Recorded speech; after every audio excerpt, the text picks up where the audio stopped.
राम जी। रामचरितमानस अयोध्या कांड दोहा संख्या 256 में प्रभु श्री रामचंद्र जी को वनवास से मनाने पहुंचे कुटुंबियों सहित भरत जी के शोक संताप और उनके पूछने पर कि प्रभु श्री रामचंद्र जी अयोध्या कैसे लौट सकते हैं, तब गुरु वशिष्ठ जी श्री राम जी के अयोध्या वापसी का उपाय बताते हुए बोले, हे तात, तुम और शत्रुघ्न वन को जाओ और सीता जी लक्ष्मण सहित श्री राम जी को अयोध्या लौटा दिया जाए। गुरु के ऐसे वचन सुनकर भरत जी क्या उत्तर देते हैं। इस दोहे में भरत के प्रेम भरे वचनों को अथाह समुद्र और उसके तट पर खड़ी मुनिराज की बुद्धि को अबला स्त्री के समान दर्शाया गया है। बहुत ही मोहक और मार्मिक प्रसंग है। कृपया राम नाम के लिए दोहा अंत तक सुने, आनंद अवश्य आएगा। दोहा पूरा सुनेंगे तभी दोहे का पूर्ण सार और मर्म समझ पाएंगे। और ऐसे ही संपूर्ण श्री रामचरितमानस के प्रत्येक दोहे को अर्थ सहित जानने, समझने, सुनने और रोज भांत भांत की धुनों तर्जों पर गाना सीखने वाले वीडियो देखने के लिए चैनल को सब्सक्राइब जरूर कर लीजिएगा। बहुत ही मोहक फिल्मी धुन तुम ही मेरे मंदिर तुम ही मेरी पूजा की धुन पर। अंतर जामी रामु सिया रामा, तुम सर्वज्ञ सु जान सिया रामा।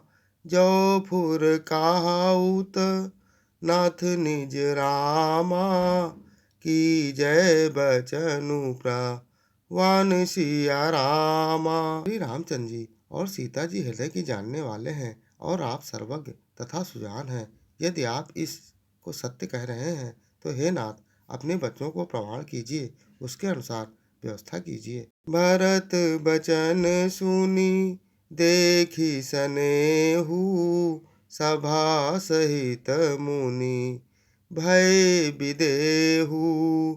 भरत महामहि माँ जल राशि, मुनिमति ठाड़ी तीर अबलासी। भरत जी के वचन सुनकर और उनका प्रेम देखकर सारी सभा सहित मुनि वशिष्ठ जी विदेह हो गए। किसी को अपने देह की सुध न थी। भरत जी की महान महिमा यहाँ समुद्र है, मुनि की बुद्धि उसमें उसके तट पर अबला स्त्री के समान खड़ी है। गा चाह पार जतनु ही अहेरा, पावती नावना बोहि तु बेरा।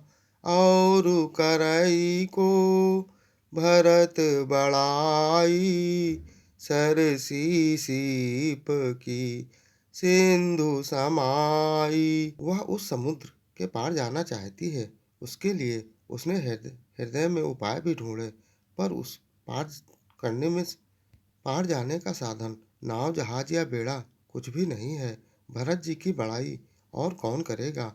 तलैया की सीपी में भी कहीं समुद्र समा सकता है। भरत मुनहि मन भीतर भाए, सहित समाज राम पही आए। प्रभु प्रणामु करी दीन्हि सुआसनु, बैठे सब सुनी मुनि अनुशासनु। मुनि वशिष्ठ जी के अंतरात्मा को भरत जी बहुत अच्छे लगे और वे समाज सहित श्री राम जी के पास आए। श्री रामचंद्र जी ने प्रणाम कर उत्तम आसन दिया। सब लोग मुनि की आज्ञा सुनकर बैठ गए। बोले मुनि बर बचन विचारी, देश काल अवसर अनुहारी। सुनहु राम सर्वज्ञ सुधाना, धर्म नीति गुण ज्ञान निधाना। श्रेष्ठ मुनि देश काल और अवसर के अनुसार विचार करके वचन बोले, हे सर्वज्ञ, हे सुजान, हे धर्म नीति गुण और ज्ञान के भंडार राम सुनिए। पिछले अन्य वीडियो देखने के लिए चैनल पर जाएं या फिर बिना स्पेस दिए #बालकांड दोहा या अयोध्या कांड दोहा संख्या डालकर सर्च कर देख सकते हैं। जय श्री राम।